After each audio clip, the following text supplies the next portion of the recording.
Blog Talk Radio.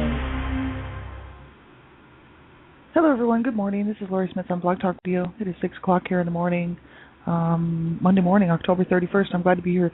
This is One Child Abuse Survivor to Another. We're on for 30 minutes. It's a live internet streaming radio broadcast from blogtalkradio.com, and chat room is open, and I did pop the link in there to what we're looking at, and it's a website for, called Soul Expressions Abuse Recovery, and it's, if you can actually just type that into your browser, Soul Expressions Abuse Recovery, or you can go to www.soul-expressions-abuse-recovery.com, and it's Becky's website and her information and material, and it's really some good stuff, mainly dealing with sexual abuse, child sexual abuse and whatnot.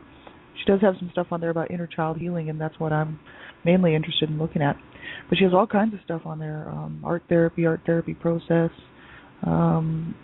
just talking about the whole issues surrounding sexual abuse and whatnot.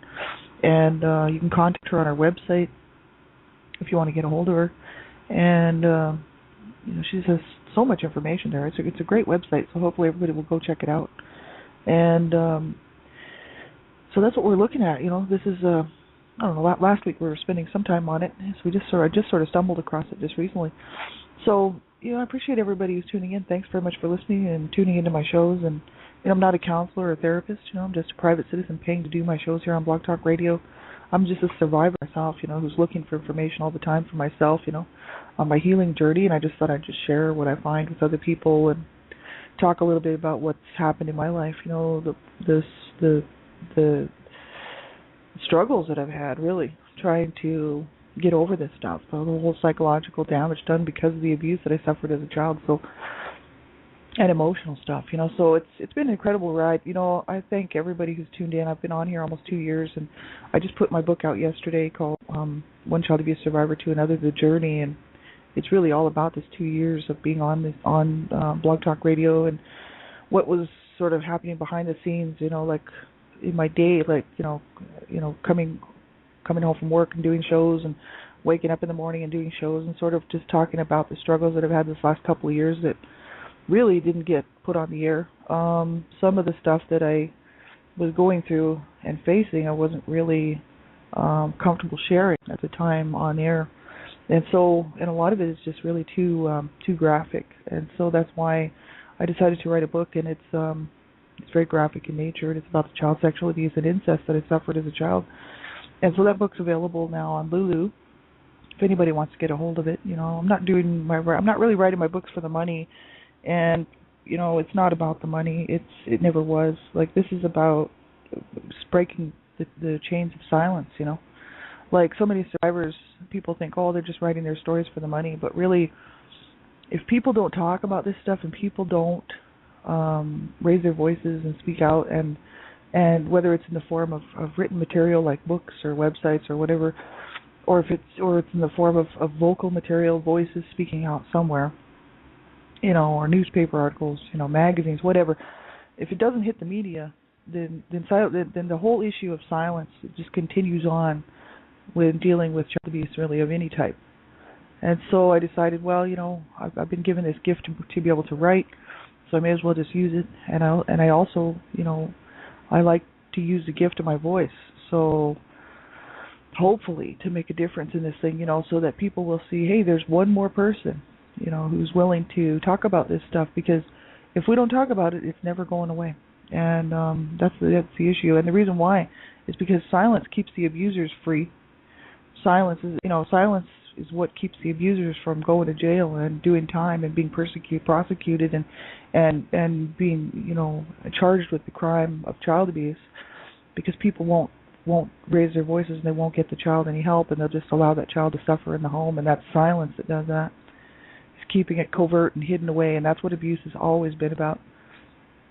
And the abusers really, a lot of times, they don't want anybody to know, obviously, right? So they just encourage silence, right? And survivors themselves, so many times don't want to come forward and talk publicly about it because it's so uncomfortable. And many of them just don't want anybody to know their story because it's so, the shame and the stigma surrounding it is too much to bear. And for me, I thought, I've been suffering my whole life with this. It's It's not like I can't talk about this stuff, you know what I mean? And it's not like I don't feel like my position in life just doesn't allow me to do that, because I don't have a position in this life, right? And it's all mainly due to the fact that I was abused as a child, you know what I mean? So now I'm just now trying to figure out how to, how to have a good life, right? And so silence is the issue, so I'm breaking the silence, and that's why I write those books. It's really not for the money. And hopefully they'll end up in libraries. I'd really prefer them to be in libraries so people can get a hold of them. But that book is a bit, it's under sexuality and relationships because of the graphic material. So it's all talking about the sexual abuse that I suffered as a child, right? So that book probably will never end up in a library. But hopefully people will be able to get a copy of it, and if they're interested in finding out what it is like to be a child who's being sexually assaulted and raped, and instead of just saying the words child sexual abuse, the words don't mean much until you put a picture behind it, because words really are representative of pictures. So when people think of child sexual abuse, they really don't want to think about that at all. So the words just kind of, spin around in a person's head for about 2 seconds, and then they're gone, because people don't want to know about that. And that's understandable.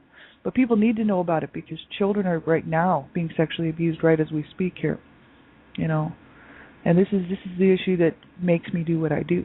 This drives me every day to make as much noise as possible, because I know that every second goes by there's a child being raped and sodomized or sexually used, molested in some way, exploited, So I figure, hey, I got nothing better to do with my time, than to be another voice out here speaking out against this stuff and raising awareness, So we all need to do that, like everybody, because society would love to see this all get pushed back under the carpet. Nobody wants to think about a child being raped and sodomized, yet 1 in 3 girls and 1 in pretty well 4 to 5 boys, somewhere in there, they're saying 4 now, 4 boys will be sexually abused in some way under the age of 18. Well, that's the stats, that's the facts. And so, that's ridiculous. If those stats are absolutely true, then we've got to do something, you know what I mean?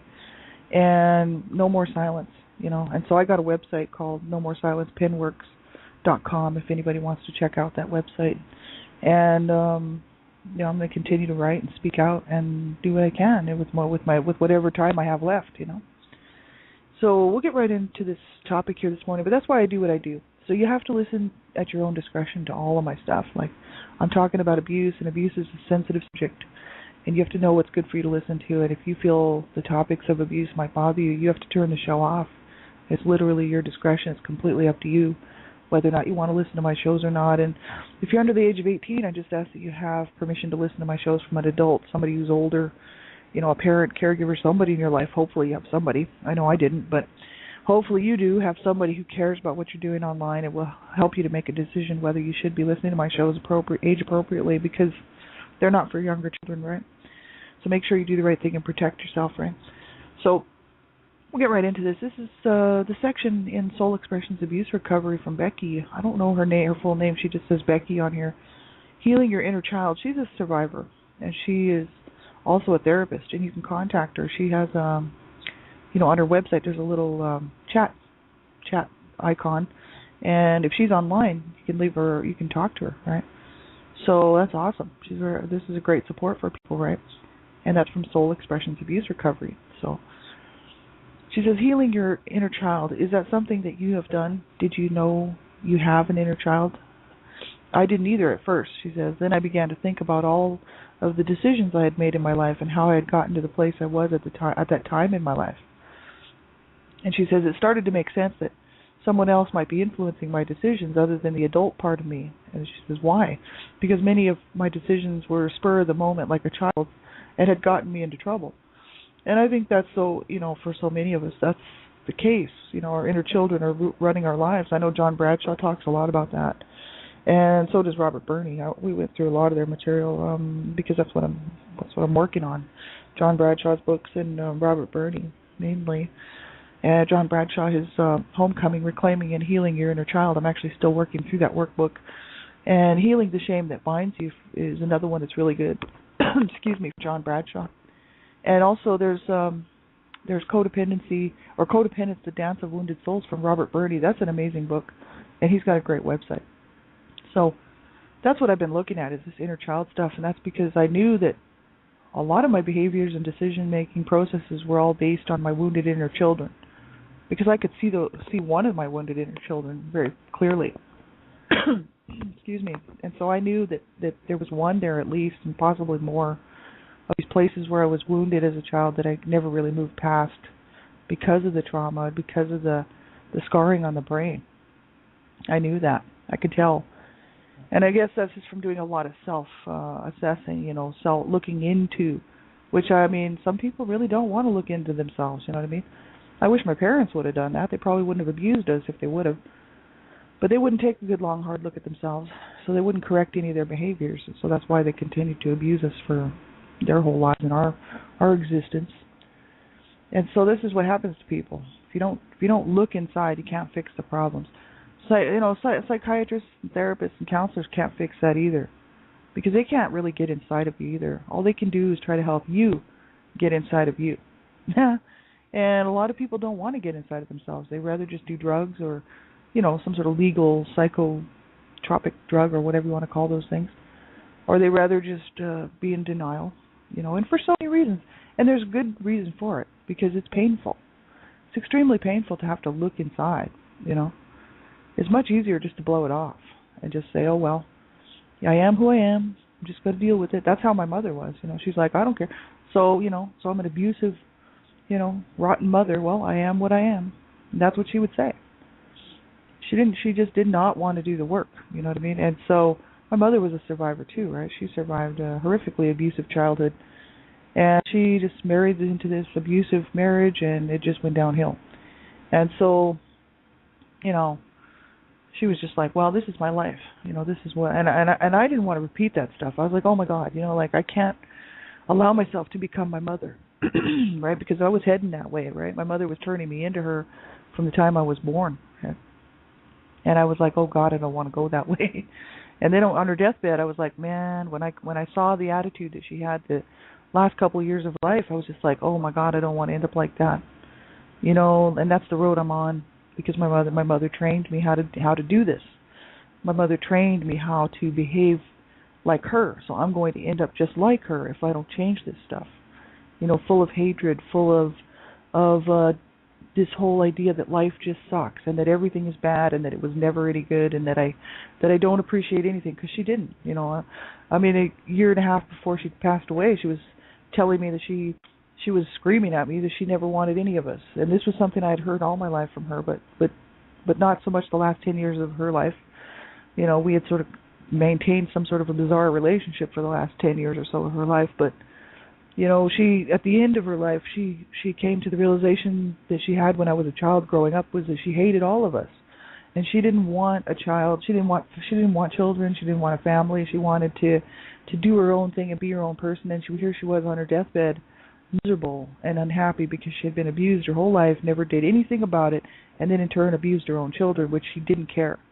And she really didn't care that she did what she did to her family, and that she allowed my dad to abuse his children, or that she allowed my brother to sexually abuse me. She did not care. And I thought, oh my God, I do not want to be my mother. That's the last thing I want to be, and I do not want to be my dad, right? Like I seriously was like, I gotta change this around. And I was like, I don't want to be like my brothers who killed themselves, because I was very much heading down that road.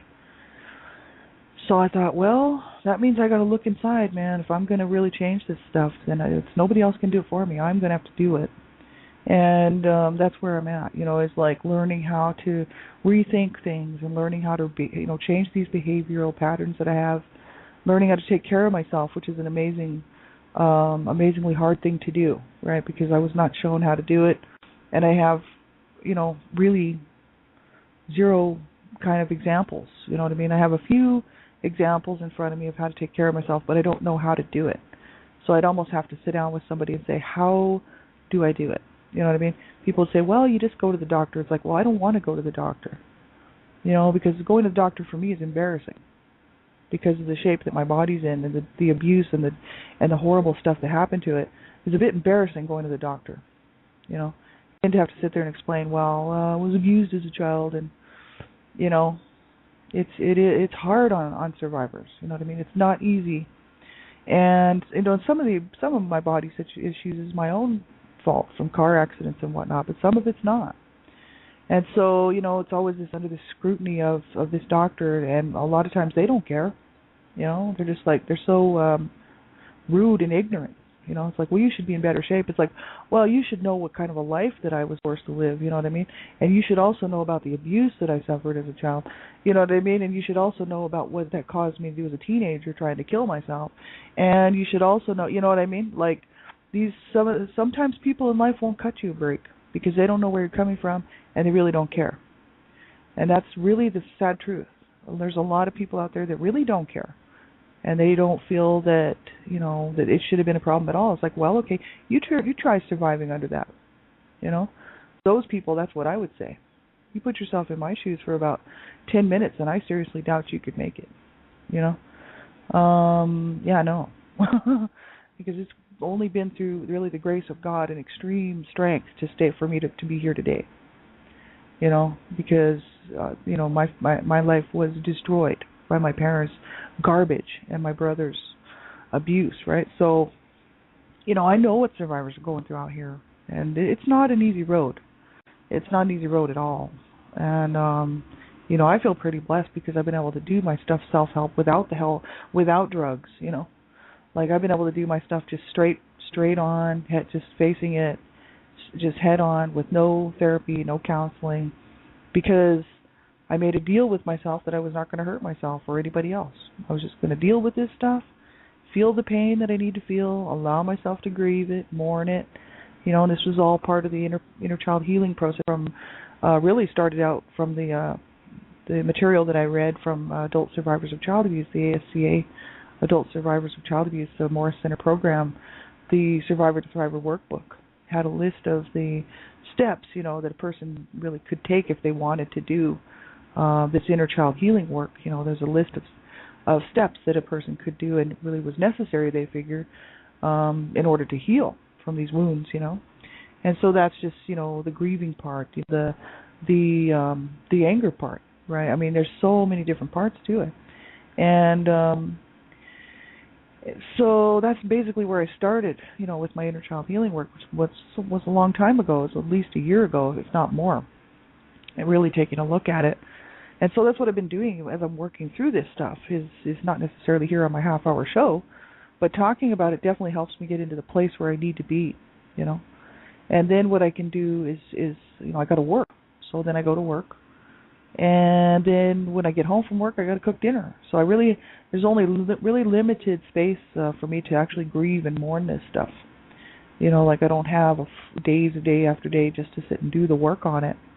But what it does do is it keeps me on a sort of even keel, Like, I don't have time to get too down about things, or get too angry about things, or too emotional about things, because I have a busy life, So what I do is I just work through it in manageable chunks and manageable pieces. And there are some nights when I am free and I don't have anything going on. And those are the nights that I actually will allow myself to, instead of just turning the TV on and watching a bunch of stuff on the TV, I'll do my healing work. So that's where that comes in. It's like periodically throughout the week, I might have one night where there's not a whole lot going on. I don't have any laundry to do, and no studies to do or whatever, because I'm working on a degree, plus working on some other stuff too. And so, if I have a particular night I'm not doing anything, then I'll sit down and I'll just allow myself to grieve, and just say, okay, I'm going to grieve this, and it's a process, for sure it is, and we just have to find out what works for us. I've been able to do my stuff self-help, but some people may not be able to, right? And they may need a counselor or a therapist or someone to help them get through it, and that's totally cool. Like, that's completely acceptable. And that's why if a person feels like, well, I really just need a counselor or a therapist, then be sure and reach out and find a good one who works with you, who clicks with you, and who can be empathetic and understand, what I mean, like what you're going through and what you're trying to achieve, and what you're trying to do, like, make sure you get a good one. And if you don't, just keep looking. You don't have to stick with the same old counselor. You have every right to control your healing journey. I've read this too many times. We do. We have every right to control our healing journey, where we want to go with it, and who we want to see. We have every right to make those decisions for ourselves, and we should. And that's what they said on many, many websites, is that we need to be in charge of our healing journey. So when you go and you find a counselor or a therapist and they're not working for you, they might be putting pressure on you, or they might be doing things to make you uncomfortable, or maybe they just don't work for you and it's just not working, the relationship, then find somebody else. You know what I mean? You have every right to do that, because you have to be in charge of your own life. You have to be in charge of your own healing journey. So we have to be really careful what we're doing. But Becky says here on her website, she says, when I first heard of John Bradshaw talking about healing your inner child, I thought he was basically nuts. It was a little too new agey for me, and then I started to really consider what he was implying, and it started to make sense. She says, I explained it a little differently, but I think he and I are on the same basic wavelength. And so she says, when you are sexually abused as a child, you usually don't tell anyone out of fear, and many of us grew up in dysfunctional homes with dysfunctional parents. Well, that's me. She says, maybe we were victims of incest. That's me too. And so she says, if that was true, we were definitely probably too afraid to tell the non-offending parent out of fear that they might blame us for the abuse. Yeah, that's especially hard if it's a parent, somebody like a parent who's perpetrating the sexual abuse and the incest. For me, it was my brother, so I didn't want to tell my dad, because my dad was crazy, like mentally ill and insane, and I just, I didn't really talk to him anyway. But my mom, I told her actually after about three assaults later, I told her, because I was in so much pain and I was just having a lot of problems. Like there was an infection setting in and everything was really bad. And so I told her, and she was, my mother just told me that wasn't her problem, it was my problem. And I was going to have to do something about it myself. She was not going to help me. She said, just wrap yourself up like a mummy when you go to bed at night. And I thought, oh, great. Okay, lovely. Thank you. And so my mother allowed this sexual abuse to take place, right? Absolutely horrible. She just didn't want to deal with it. She didn't want to deal with her son, her 21-year-old son. And she loved her sons way more than her daughters. My mother did. So she was, it's not that she didn't believe me. She didn't want to deal with it. So she was just like, you deal with it. Well, my mother was being sexually abused by my dad. So, she probably thought, well, I'm getting mine, you're getting yours. Because my mother was like that. You know what I mean? She was abused as a child, and she was like, I was abused as a child, so I don't care. It's my right. I can kill you if I want to. That my mother was a very ignorant woman, right? Very, very twisted, psychologically ill and mentally ill and every other issue wrong with her. And when she wanted to be nice to her friends, she was the nicest person on the block, and everybody loved her. And she had friends like you wouldn't believe, and she could make brownies and cookies for people, and they were all her best friend, and they just loved her so much. And then she could allow my brother to rape me and sodomize me. This is the dual personalities that my parents both had. Like, my dad was a church-going man, and then he would come home and beat on his children and beat on his wife, and these were these two people living these two different lives, And people knew the social workers were around. People knew that my parents were having marital problems, and they also knew that my parents were abusing me, and my brothers. But they didn't care. They didn't care. They were like, oh, well, it's okay. They come over, they play cards, we have coffee. It's all right. We don't care if they kick the shit out of their children. We don't care. We don't care about the kids, right? And so this is how abuse cycles run, and this is why abuse is allowed to continue. And this is why we still can't stop it. Because people think it's perfectly okay to go ahead and do these things to children when it's absolutely not. Hey, I'm a big-time promoter of child rights. And child rights, children have the right to an abuse-free life, And so it's a crime to abuse a child. It's a crime. And for all those people that sit by and know but don't do anything, it's a crime. And you should hang your head in shame. The shame belongs to you. If we know about abuse and we don't do anything to stop it, then the shame really truly does belong to us. The abusers certainly doesn't belong to that child, right? And I believe that what you reap is what you sow, and what you sow, like what you sow is what you reap, and what you reap is what you sow.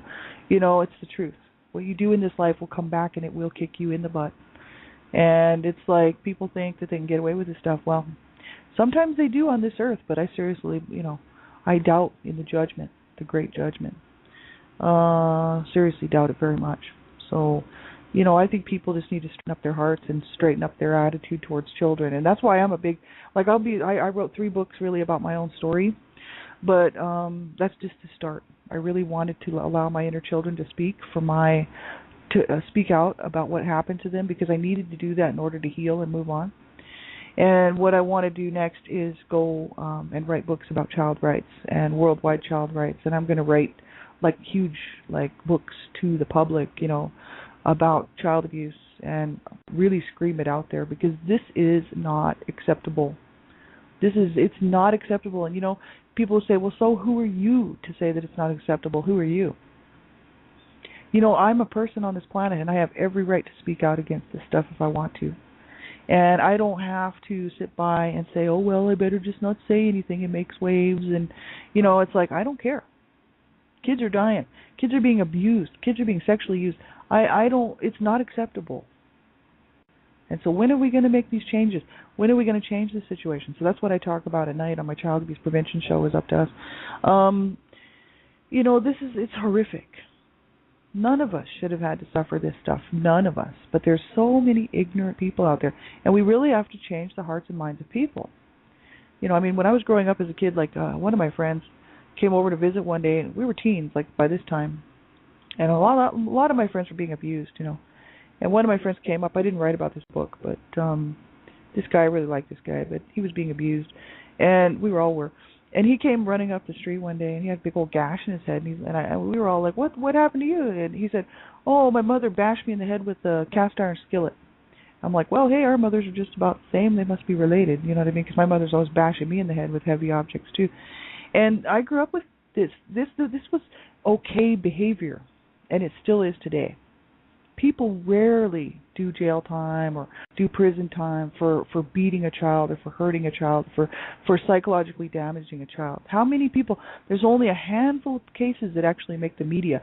There's only a handful of parents, actually, caregivers and other people who abuse children getting caught and sentenced. And the rest are getting away with it. And, I'm just one more voice out here willing to just say, you know what? This is so incredibly wrong. Why would a parent do that to their child anyway? I don't care how angry you get at that child, because if you can't control that child, and that child is out of control, that teenager or whatever, and you don't like their attitude and their behavior, check your own, because chances are they got it off of you. Where do children get their information? Generally from their parents. So if their parents are not good parents, it will show and reflect in the child. Every time. But people do not want to blame the parents, and the parents certainly aren't going to take responsibility for that. And so the kid gets the blame. Oh, well, my kid was out of control. I had to beat him because he took a muffin off the stove. I had to kill him. That's like that guy that killed his boy, a young boy, because the boy took a muffin off the stove. And he literally beat him for 3 days and tortured him, and then broke his neck on the 3rd day. And that poor little kid, the stuff that he suffered, being beaten and stomped, and neck broken because he took a muffin off the stove. I complained about the soup one day, and I got a beating that bashed my head in. I got slammed into a dryer, and my head slammed into a dryer. No, you don't do that to a child. And there are parents out there and people out there and other people that would say that's okay. And it's like, no, it's not. No, it's not at all. It's not okay. And there's people out there that want to be able to rape and sexually use children and molest children and sexually exploit children, and they think that that's okay. And a lot of society thinks it's okay. No, it's not okay. And we have to speak out against this stuff.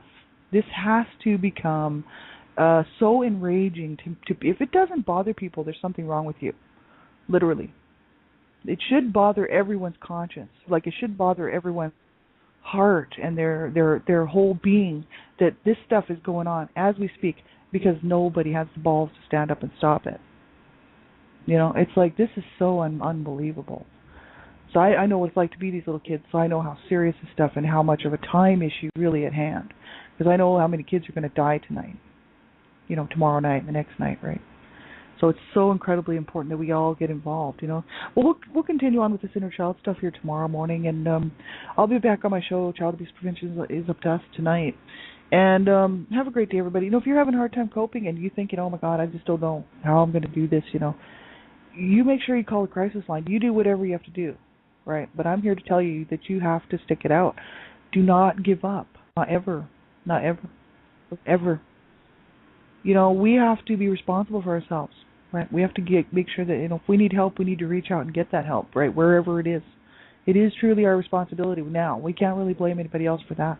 We have to say, you know what, I need help, and reach out and get help wherever it is, even if it just means calling a crisis line. But whatever you do, make the right choice for yourself and stick around, right? Have a great day, everybody. Talk to you real soon. Bye-bye.